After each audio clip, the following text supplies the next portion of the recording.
الرحمن الرحیم۔ الحمدللہ ہم مدینہ منورہ میں حاضر ہیں۔ کتابوں میں لکھا ہے کہ ایک یہودی اور ایک منافق مسلمان، ان کے درمیان ایک معاملہ ہو گیا۔ وہ دونوں سرکار صلی اللہ علیہ وآلہ وسلم کے پاس حاضر ہوئے۔ اللہ کے رسول صلی اللہ علیہ وآلہ وسلم نے یہودی کے حق میں فیصلہ کر دیا کہ یہودی سچا ہے۔ وہ منافق مسلمان جو ہے وہ یہودی کو کہنے لگا وہاں سے باہر نکلنے کے بعد کہ اب ہم جو ہے وہ یہودی کہنے لگا کہ اب تو اللہ کے نبی نے فیصلہ کر دیا، تمہارے نبی نے فیصلہ کر دیا ہے۔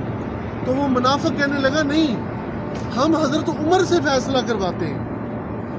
اس کے دل میں یہ تھا کہ حضرت عمر جو ہے وہ مسلمانوں سے بڑا پیار کرتے ہیں، تو وہ میرے حق کا فیصلہ کریں گے۔ تو وہ دونوں، وہ منافق مسلمان اور یہودی، حضرت عمر رضی اللہ تعالیٰ عنہ کے دروازے پر آئے۔ دروازہ کھٹکھٹایا، حضرت عمر رضی اللہ تعالیٰ عنہ باہر تشریف لائے۔ تو وہ منافق مسلمان نے اپنا سارا معاملہ سنایا کہ یہودی کے ساتھ میرا یہ معاملہ ہے، یہ مسئلہ ہے۔ حضرت عمر رضی اللہ تعالیٰ عنہ نے منافق مسلمان کی جب ساری بات سن لی تو یہودی کہنے لگا کہ فیصلہ کرنے سے پہلے یہ بھی سن لیں کہ اس کا فیصلہ آپ کے نبی نے کر دیا ہے اور آپ کے نبی نے میرے حق میں فیصلہ کیا ہے۔ تو یہ جو مسلمان کہلاتا ہے یہ اب آپ کے پاس مجھے لے کر آئے کہ آپ فیصلہ کریں۔ حضرت عمر نے فرمایا کہ کیا واقعی اللہ کے رسول نے یہ فیصلہ کر دیا اس کے حق میں؟ وہ کہنے لگا ہاں جی، اللہ کے رسول نے تو یہودی کے حق میں فیصلہ کر دیا ہے۔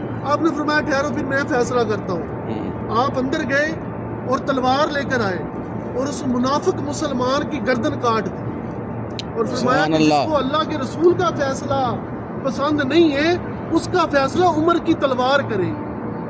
یہ مبارک مسجد جہاں اب ہم اس وقت حاضر ہیں یہ مسجد عمر ہے۔ یہاں پر حضرت عمر رضی اللہ تعالیٰ عنہ کا گھر ہوا کرتا تھا اور یہ واقعہ اسی جگہ پر ہوا ہے۔ اللہ تبارک و تعالیٰ ہم سب کو بار بار مدینہ منورہ کی بات اب حاضری نصیب فرمائے۔ اللہ تعالیٰ ہمیں حضرت عمر رضی اللہ تعالیٰ عنہ کا فیضان نصیب فرمائے۔ حضرت عمر رضی اللہ تعالیٰ عنہ پر اللہ کی کروڑوں رحمتیں۔ آمین۔